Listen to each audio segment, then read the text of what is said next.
Maddie? Yeah, I think it is. Okay, by the way, Maddie Poppe's live in studio. It's been a while since you've been live in studio with us. It has. I think it was in between the recorded and the live shows on Idol that you came in. I think it was, because I think I told you I'm in the top 14, but I can't tell anybody. Yeah, I remember that. I've gotten good at keeping secrets. Oh, yeah. The very first time that you came on the show, you were just job shadowing. Mm-hmm. And you said, don't tell anybody, but I wasn't at music camp. I was on The Voice. That's so true. You have all my secrets. I know. Any others? No one's listening right now, so any others you want to divulge on us? Oh, man. I can't think of any more secrets I have today. But when I have another one, I'll come in. Okay, yeah. I'm just a phone call away if you really need it. Now, Maddie, this has been really neat. We've loved Whirlwind. It's been a whirlwind here as well. So many requests for your tunes there. How did that album come together? I mean, what's the process like of putting an album together? Well, I learned so much from this, and basically I got off the show and they wanted, singles released really quickly, so Keep On Moving On, came out right away, and then they kind of just threw me in, they presented all these songs to me, and, I picked out a few, but then they said, you're going to do some writing sessions too to write some songs for this album, so I was in LA for, I think, 42 nights.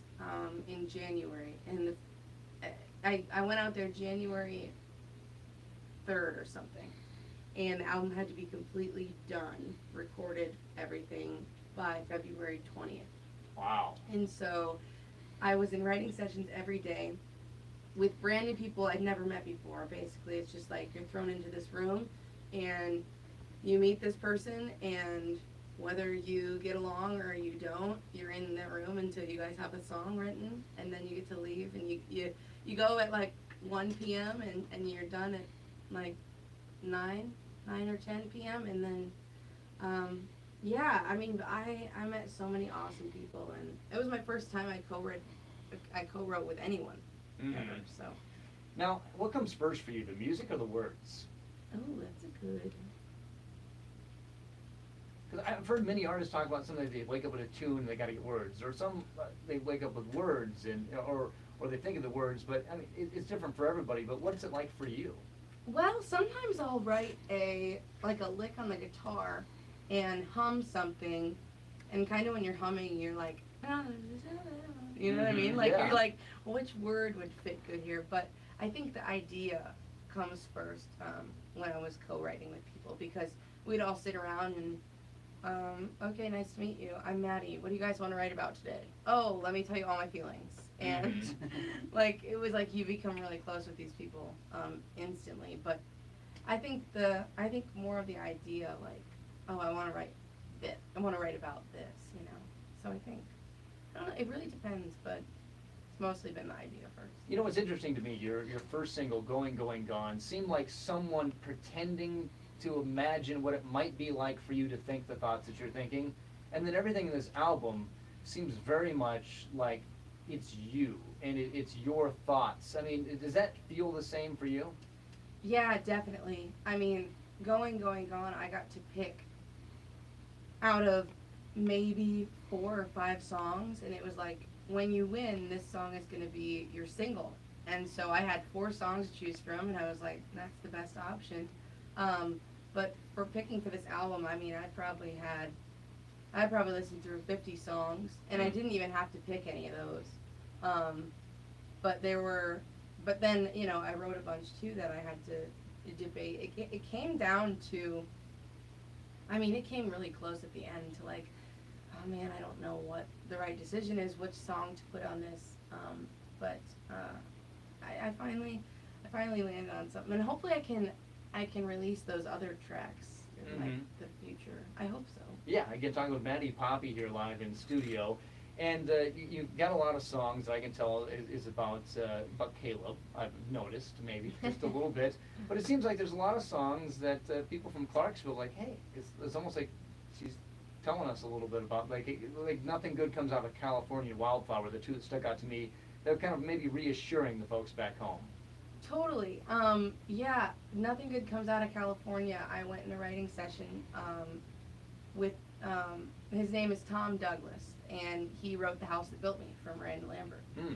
And so it's a very much a storytelling song, and he came up with a lot of the lyrics to that. Nothing good comes out of California. He said, you know, you're from the Midwest. I'm sure people think, oh man, she's going out to LA and it's gonna change her, and she's not gonna be the same. And so we wrote about that. But also, Wildflowers was I didn't write on that. That came from some people that kind of looked at my life and they were like, let's write about this. And at first, I was like, it sounded pretty similar to Going, Going, Gone for some reason to me. Mm-hmm. And I was unsure, if maybe I needed to move past that stage. But then I was like, you know what? It's so, like, I thought the people from Iowa would like Wildflowers. And I think that just what I've been hearing, I think that they do. Yeah, and how many people have, people worry about you. It's strange. People from Iowa, we get so proud of them, but we also get protective of them. Want to make sure nobody screws them up.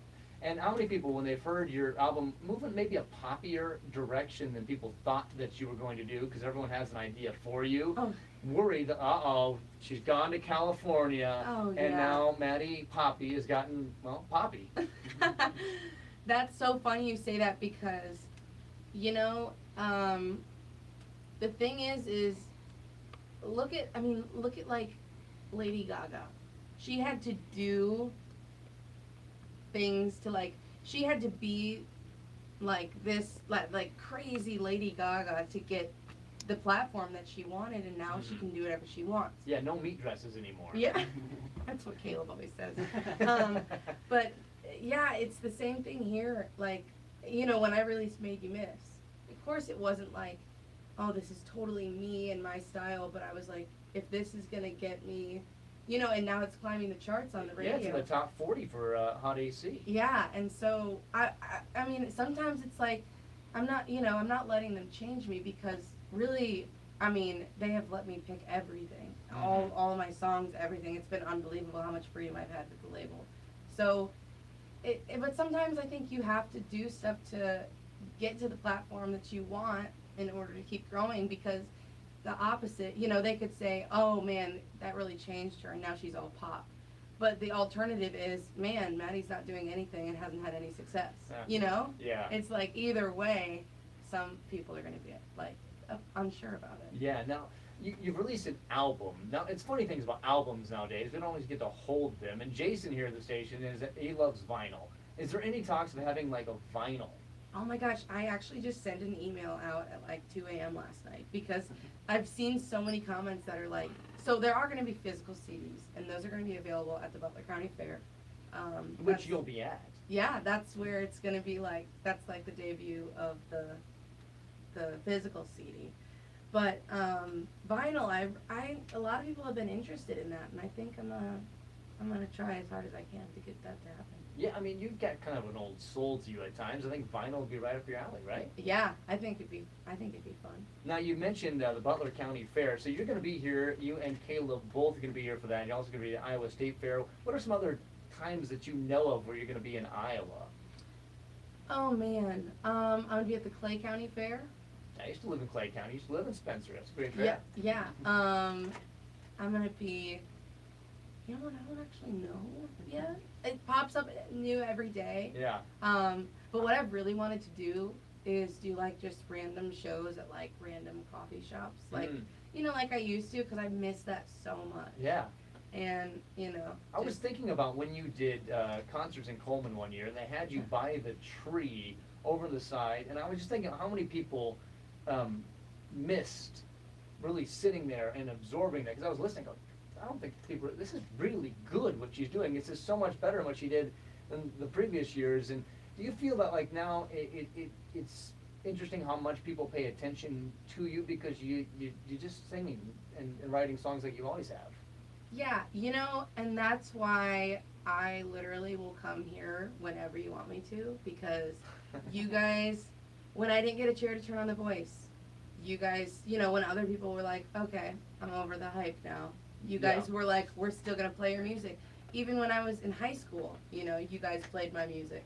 And we got this little songs from the basement. I know, like you guys are always supporting me. I know you guys play my music, and it's like, So you guys have been very loyal, you know, but that's like, but what I'm saying is like, you know, you definitely remember those who, you know, and you wanna, pay back to those who, I mean, of course, I'm so appreciative of all the support I'm getting now, but. We didn't cause you to win American Idol, though. I Are mean, you sure? our ratings are decent, but.